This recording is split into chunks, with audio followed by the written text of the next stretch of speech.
Greetings to all our listeners. Today we embark on a profound discussion on one that intersects two seemingly disparate moments in a human history. On one hand, we have the modern conflict between Gaza and Israel, a protracted and deeply embedded struggle involving politics, territory, and the quest for identity. On the other hand, we revisit the scientific revolution, a period that profoundly reshaped the intellectual landscapes of humanity. Through these topics may appear distinct, they are intertwined by a shared human impulse, the desire to define truth and claim a sense of certainty in an uncertain world. Luiz, where do we begin our exploration? I think it's crucial to start with Gaza. The mere mention of Gaza evokes a series of associations, conflict, blockade, historical grievance, and human suffering. Gaza is not merely a geographical space, it's a symbol of structure for identity, recognition, and survival. This struggle is not just political but deeply existential, shaping the lives of over 2 million individuals, caught in a cycle of violence and deprivation. For generations, the people of Gaza have lived through displacement, poverty, and restrictions that limit not only their physical movement, but also their aspirations and dreams. The story of Gaza, however, cannot be understood without retracing our steps throughout history, as Sebastian pointed out. Precisely, to understand the current dynamics of Gaza and Israel, we must revisit key historical milestones: the collapse of the Ottoman Empire after World War I, the subsequent British mandate, the creation of Israel in 1948, and the wars that followed. All these moments have left indelible marks on the collective psyche of the region inhabitants. The ramifications of these events go beyond the surface level conflict we witness today. For instance, the way borders were drawn after the First World War, often with little regard to ethnic and religious differences, sowed the seeds of many of the disputes that still plague the region, and the aftermath of the creation of Israel in 1948, which led to the displacement of hundreds of thousands of Palestinians, gave birth to a narrative of dispossession that continues to define the Palestinian experience. The collective trauma, both Israeli and Palestinian, cannot be overstated. For many Israelis, the Holocaust and the existential threat of annihilation remain powerful memories that shape their sense of vulnerability and justify stringent security measures. On the Palestinian side, the memory of Nakba, what they call the catastrophe, represents a profound sense of loss of homeland and of a dream deferred. Today, Gaza is often described as an open-air prison where millions grapple with limitations on their freedom of movement. Basic resources and security, the blockade, restrictions on trade, and military incursions have created an environment where survival is a daily challenge. This enduring reality raises questions about justice, humanity, and the nature of conflict itself. I think it's important to acknowledge that this conflict, like so many others, involve more than just physical borders. It concerns the physiological boundaries we erect, barriers of perception, history, and inherited identity. In a way, this recalls the barriers that existed during the period of the scientific revolution. At that time, thinkers challenged deeply ingrained beliefs, often at great personal risk. The scientific revolution starting in the 16th century was not merely a scientific endeavor, but a profound philosophical upheaval.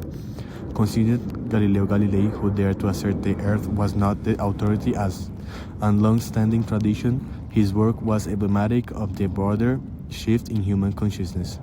The willingness to look beyond dogma, to see the universe as a complex, evolving entity rather than as something static and fixed by divine order.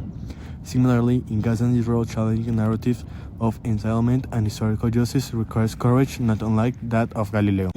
The scientific revolution was a turning point where humanity collectively decided to question preconceived notions about reality. It represented a move from geocentric worldview, where human beings saw themselves at the center of everything, to a heliocentric model, and ultimately a more nuanced understanding of our place in a expanding, dynamic universe. This remaining of our cosmic position parallels what is required today, Gaza and Israel, a remaining of identity, belonging, and justice. It was a moment when brave individuals, close to defy the establishment doctrines, believing that context of Gaza and Israel, there exists a similar necessity for challenging entrenched narratives. Those that see the conflict purely in terms of us versus them, these narratives that have been perpetrated for decades often serve to reinforce division rather to bridge understanding, and the cost of perpetuating these narratives is profound.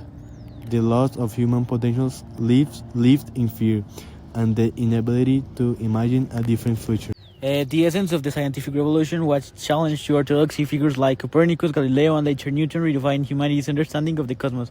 They posited knowledge was not a static entity, but something that evolved, refined over time through observations, evidence, and above all, an openness to change.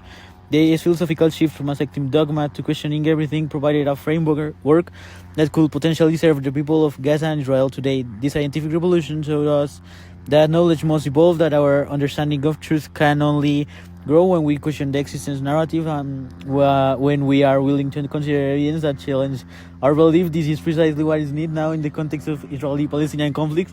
An openness to change, willingness to listen to a different experience, and above all, the courage to question on. And we cannot underestimate the value of empathy in this transformation. The scientific revolution may have been rooted in intellectual rigor, but it was also about the liberation of the human spirit. Galileo's telescope didn't just prove heliocentrism, it allowed humanity to see further. The scientific revolution may have been rooted in intellectual rigor, but it was also about the liberation of human spirit. Galileo's telescope didn't just prove heliocentrism, it allowed humanity to see further, to dream beyond the boundaries of what had been considered possible.